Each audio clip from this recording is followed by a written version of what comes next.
Welcome to the 2015 HENAAC STEM Career Conference, powered by Great Minds in STEM. My name is Linda Cubero, and I'm absolutely excited to be back emceeing this very special event, the Salute to National Defense Awards Dinner, hosted by the Boeing Company. This year, all right, let's hear it for our host.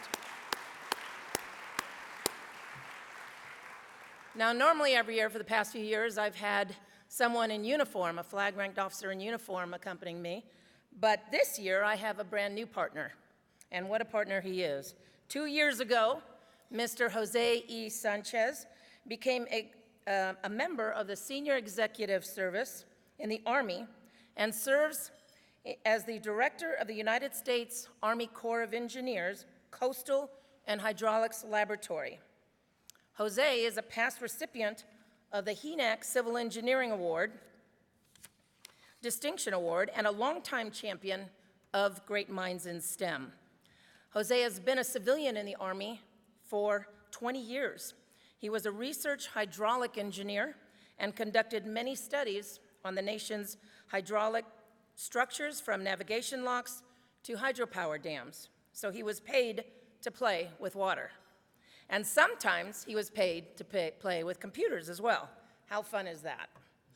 All right, his lab's mission is to deliver solutions to our nation's most challenging water resource problems, from the coast to the rivers to the oceans, utilizing research development and cutting-edge science, engineering, and technology.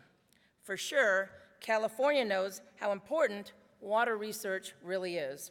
Mr. Jose Sanchez, please join me up on stage.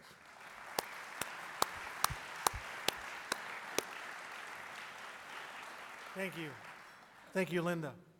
It's an honor to join you this year. As you mentioned, I have been involved in Great Minds in STEM for some time, but it pales in comparison to your involvement. If I can just tell everyone here a little about my co-MC, who has been a part of the Great Minds in STEM organization since 1990, when she won the Pioneer Award. In 1998, she was inducted into the HENAAC Hall of Fame with the inaugural class, and she continues to serve as the chair of the Hall of Fame committee.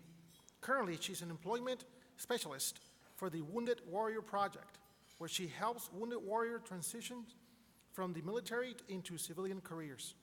Last but certainly not least, she's a member of the first class of women to graduate from the United States Air Force Academy, and the only Latina to graduate from any service academy that first year. So Linda, once again, it's an honor to co-MC with you. Thank you, Jose. And go Falcons! Woo! All right. So Jose, of course, is representing the United States Army Corps of Engineers, which is deeply invested in Great Minds in STEM. The Corps is actually a founding sponsor of Great Minds in STEM, and they've participated in almost every conference since 1989, except we won't discuss that one year the government shut down. All of the government agencies are excited to be here with us, honoring the best and the brightest here at a HENAAC conference. The Los Angeles District Office of the Corps of Engineers managed the Department of Defense STEM Up contract for 6 years, and they're honored to stay engaged with the 19 schools in Boyle Heights, California, all this time. The Corps also played a key role for HENAAC conferences in Florida and Louisiana. The HENAAC conference is a massive undertaking, and the corporate and academic hosts and partners play a vital role in all of this. Our conference theme this year is Ignite, Inspire, and our host sponsors definitely ignited our ability to bring you inspiration this evening. We'd like to acknowledge our host conference sponsors, Lockheed Martin, the Boeing Company, and Northrop Grumman Corporation. Let's give them a great hand.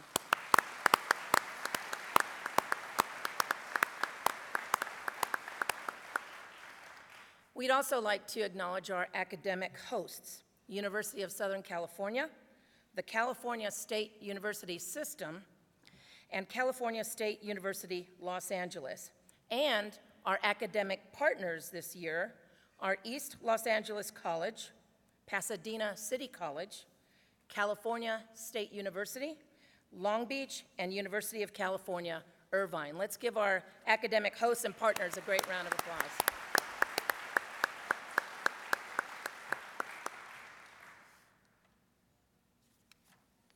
The Boeing Company is a founding sponsor of the HENAAC Conference, a supporter of Great Minds in STEM K-12 education programs throughout the year, and they have proudly sponsored this event for the last several years. Please join me in a round of applause for tonight's dinner host, the Boeing Company. Woo!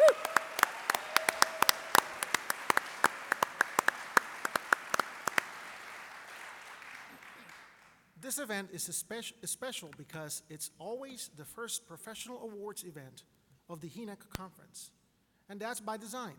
Great Minds in STEM and the Department of Defense established this event to honor outstanding STEM professionals who, because of the highly specialized and often classified nature of their work, maybe somebody's listening to us, that's why. La la la la la la. Yeah. Cannot be fully disclosed, which make it tough to the traditional HENAAC nomination process. Certainly, the awards presented tonight give us a chance to acknowledge the important role the STEM fields play in every aspect of our national defense. In the history of warfare, technology has often been the deciding factor. Armies with iron weapons defeated those with bronze weapons. Navies with steamships triumphed over those still propelled by sails. And air forces with jets and air-to-air missiles dominated those with propeller planes and machine guns. This battle for technological supremacy also extends well beyond weapon systems. Napoleon's scientists invented canning as a way to carry preserved food on long campaigns. Union armies of the American Civil War laid thousands of miles of telegraph cables that enabled them to outcommunicate and outmaneuver their southern adversaries. And in World War II, the British applied an emerging technology called radar that gave their outnumbered pilots the edge over the superior German Air Force. So it's certainly no stretch to say that the fate of civilizations can turn by how effectively a nation can innovate and apply technology decisively in its defense. Simply put, STEM is often the difference between victory and defeat. This is something I really don't need to remind this audience of. You know that our men and women in uniform, serving in theater or stationed in bases around the world, depend on your technology, on our technology. And we owe it to them to ensure that they're never at a technological disadvantage when confronting our nation's enemies.